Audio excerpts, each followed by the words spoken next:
Hello everyone. As you can see, today I am going to complete this chapter of public and private company. तो जैसा कि आप सभी यहाँ देख पा रहे हैं, यहाँ पर मैंने एक पॉइंटर मेंशन किया है कि प्राइवेट कंपनीज़ के लिए स्टार्टअप्स के लिए ईजियर हो गया है, कुछ रिलैक्सेशंस उन्हें प्रोवाइड किए गए हैं so that they can start by forming a private company. ये जो नोटिफिकेशन था ये मिनिस्ट्री ऑफ कॉर्पोरेट अफेयर्स ने इश्यू किया था इन द ईयर 2015 डेटेड जून 5। इस नोटिफिकेशन का जो बेसिक एम था वो ये था कि स्टार्टअप्स को हेल्प करना कि वो प्राइवेट कंपनी का रूट अपनाएं सो दैट उन्हें कुछ चीज़ों के मामलों में फ्लेक्सिबिलिटी प्रोवाइड की जा सके। और फ्लेक्सिबिलिटी किन चीज़ों के रिगार्ड में हो सकती है? First is in the regard of issuance of share capital, second is ease in raising debts from shareholders, and the third is reducing the compliance burden। तो जैसे कि ये तीनों ही चीज़ें अगर उन्हें इन तीनों चीज़ों के रिगार्डिंग फ्लेक्सिबिलिटी प्रोवाइड कर देंगे, तो इन तीनों चीज़ों के रिगार्ड में जैसे ही फ्लेक्सिबिलिटी स्टार्टअप्स को प्रोवाइड की जाएगी, यानी कि वो प्राइवेट कंपनी का रूट अपनाएंगे, तो उन्हें अपने बिजनेस को ब्लूम करने के बहुत सारे अपॉर्चुनिटीज़ मिलेंगे। And hence this notification was issued withholding this M.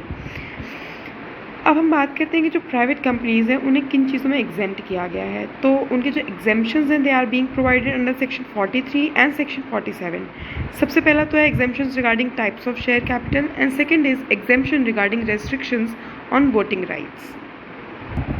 तो यहाँ पर जो नोट करने वाला पॉइंट है वो ये है कि स्टार्टअप्स अगर प्राइवेट कंपनी की तरह इनकॉर्पोरेट करते हैं तो उन्हें पूरी फ्लेक्सिबिलिटी दी जाएगी अपने शेयर कैपिटल को स्ट्रक्चर करने की, यानी कि वो अपने वेंचर कैपिटल इन्वेस्टमेंट को अपने टर्म्स पे फैसिलिटेट और अकोमोडेट कर सकते हैं।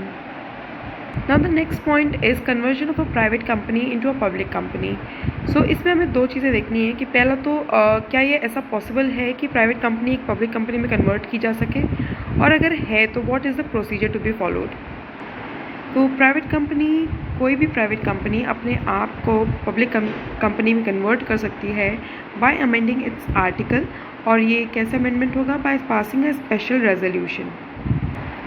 साथ साथ में इसका जो नेक्स्ट स्टेप होगा वो ये होगा कि उन्हें इस कन्वर्जन का या स्पेशल रेजोल्यूशन का इन्फॉर्मेशन सेंड करना होगा with a copy of the prospectus to the registrar within a prescribed period. इस कन्वर्जन के रिगार्ड में जो लीडिंग केस लॉ है वो है Ram Parshottam Mittal and another versus messrs Hillcrest Realties SDM, and the year is 2009, जिसमें क्वेश्चन रेज हुआ कि whether a private company becomes a public company immediately after a resolution for conversion is passed, or only after necessary alterations to this effect are recorded by the registrar of company। यानी कि company में जैसे resolution pass होता है क्या तुरंत ही company तभी public company बन जाती है, या जब registrar of companies necessary amendments को रिकॉर्ड के अंदर मेंशन कर लेगा तब कंपनी पब्लिक कंपनी में कन्वर्ट होगी। Now the next point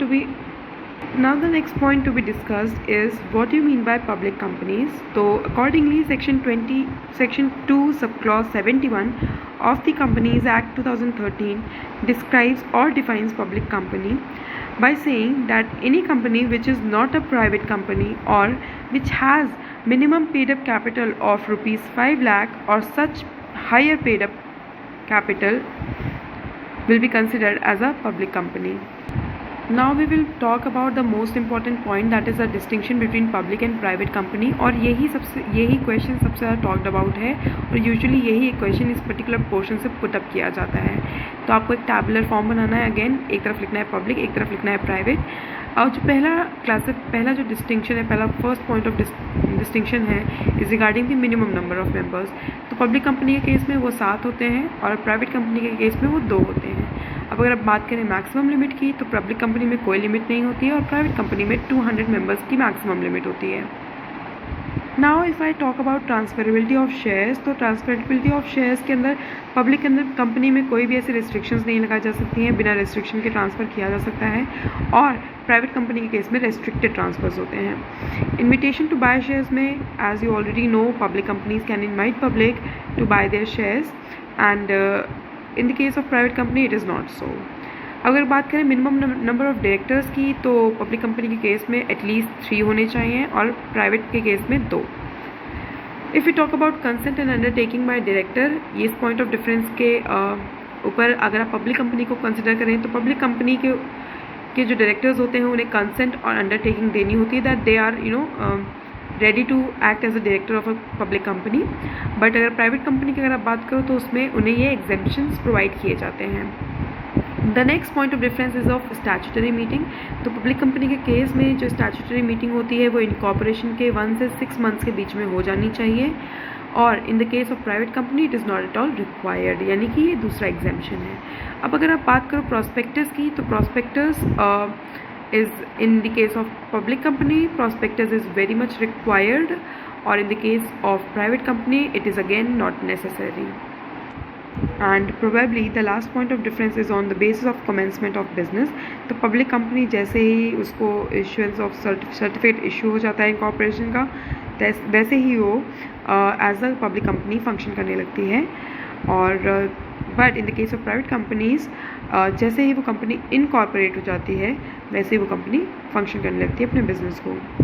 the next point to be discussed is of conversion of a public limited company into a private company. हमने पहले प्राइवेट कंपनी का पब्लिक कंपनी में conversion देखा, अब हम public limited company का private company में conversion check करेंगे और देखेंगे 2 क्वेश्चंस अगेन रेज होते हैं कि क्या ये पॉसिबल है, और दूसरा क्वेश्चन है कि अगर पॉसिबल है तो इसका प्रोसीजर क्या है। तो लेट्स सी द प्रोसीजर। तो पब्लिक कंपनी जब उसे प्राइवेट कंपनी में कन्वर्ट करना होता है तो सबसे पहले एक बोर्ड मीटिंग को कन्वीन करती है और वहाँ से उस मीटिंग में कन्वर्जन के प्रपोजल को अप्रूव कराती है। उसके बाद वहाँ पर वो जनरल मीटिंग कन्वीन करेंगे और वहाँ पर एक रेजोल्यूशन पास करेंगे कि हमें अपने आर्टिकल्स ऑफ एसोसिएशन को अमेंड करना है। अब ये जो अमेंडमेंट की बात हो रही है वो रेस्ट्रिक्शंस के रिगार्ड में किन किन 3 पॉइंट्स पे रेस्ट्रिक्शंस होंगे। पहला तो इन्हें लिमिट ऑफ मेंबर्स के ऊपर रेस्ट्रिक्शंस अप्लाई करना पड़ेगा, दूसरा है ट्रांसफरेबिलिटी ऑफ शेयर्स को लिमिट करना पड़ेगा, और तीसरा है to float share in the public के ऊपर उन्हें लिमिट करना पड़ेगा, रेस्ट्रिक्ट करना पड़ेगा। उसके बाद इन सारी ही चीज़ों का एक कॉपी जो स्पेशल रेजोल्यूशन पास किया जा रहा है अमेंडमेंट का, उनकी कॉपी रजिस्ट्रार के पास फाइल करनी रहेगी विद इन 30 डेज़। एंड उसके साथ साथ में कंपनीज़ एक्ट के अंदर जो रूल्स एंड रेगुलेशंस हैं उसके अंदर जो फॉर्म 23 प्रोवाइड किया गया है उसको भी फाइल करना पड़ेगा विद द रजिस्ट्रार। साथ साथ में फॉर्म नंबर 1B ये भी स्पेशल रेजोल्यूशन के पास करने के 3 महीने के अंदर अंदर फिल करना होगा।